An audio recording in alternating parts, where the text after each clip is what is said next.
You still working? Yeah, I work at times.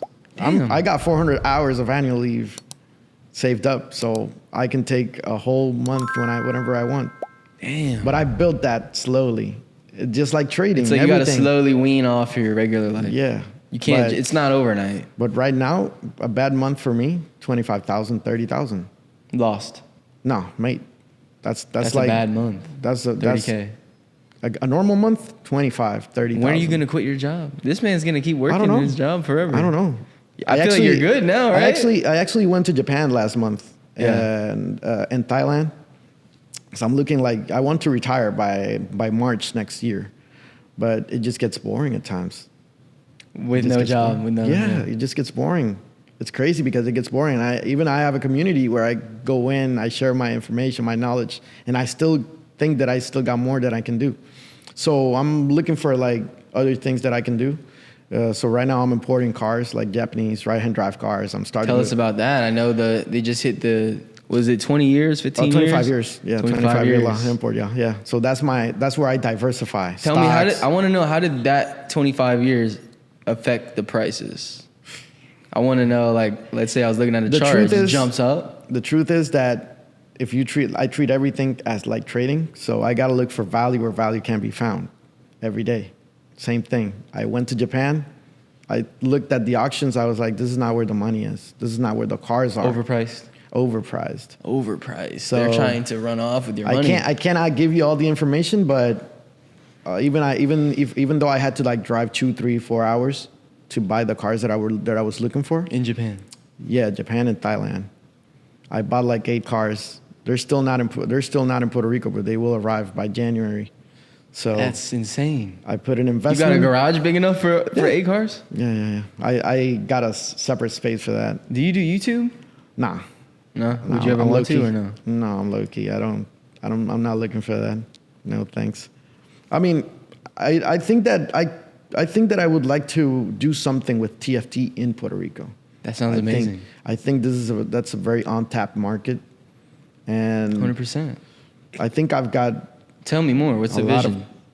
On Puerto Rico, I think there's a lot of people that are not getting knowledge from where they should be getting the knowledge. You know, the truth is in Puerto Rico, there's not as much opportunity as, for example, living here in Miami or working here in Miami. It's unfortunate because, like, if you really look at the way the government's treated Puerto Rico, it's like they're dumbing them down, not providing them resources. No education, information, no resources.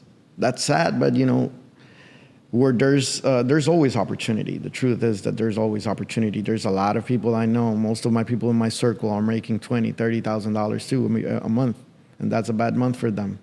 So such a bad month, man. Oh my God, such a bad month. How am I gonna pay the rent?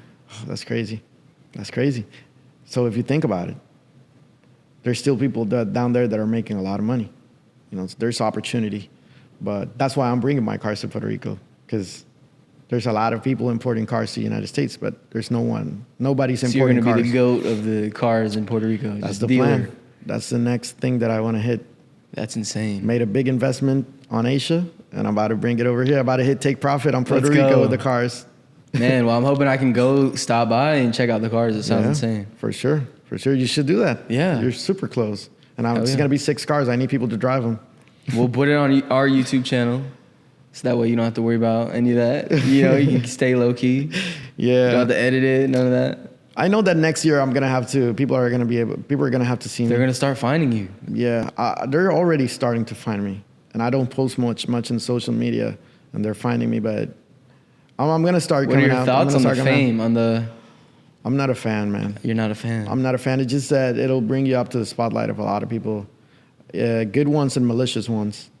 So I think I already got my good ones by my side. I'm good. You're gonna close off the Discord or something one day? The Discord that we have is always closed off. You just can't buy a subscription. You have to go through a screening process, and we screen the people that come into the group, which is called the mentorship.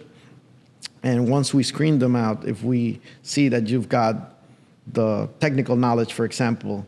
Exactly. And we got to refine in fundamentals and maybe refine in technicals, or I can help you. Then you're gonna be fine. A lot of people are funded. Tell already. me about those that have gotten screened out. What is their reason? that they didn't make the cut? If they got screened out, it's because we can see that they're looking for signals, that they're just looking easy way out. They're just looking to attach to somebody, and that's really what we don't want. That's the thing in the industry. Like even people DM me and they're like, I just want to be, I just want to attach myself with somebody. Yeah, I don't know and why. I don't understand why. You can attach yourself if you're an investor. You got $10 million, hit me up. I can definitely make 10% Y'all of got that. 10 mil, hit up the boy. I can make 10% of that in a year. Safe. 10%. Easy. With a lot of patience. I can do 10, 12%. That's only 1% a month. I mean, yeah, with the risk you're using, it's not blowing. It's not going anywhere. It's not going to go anywhere.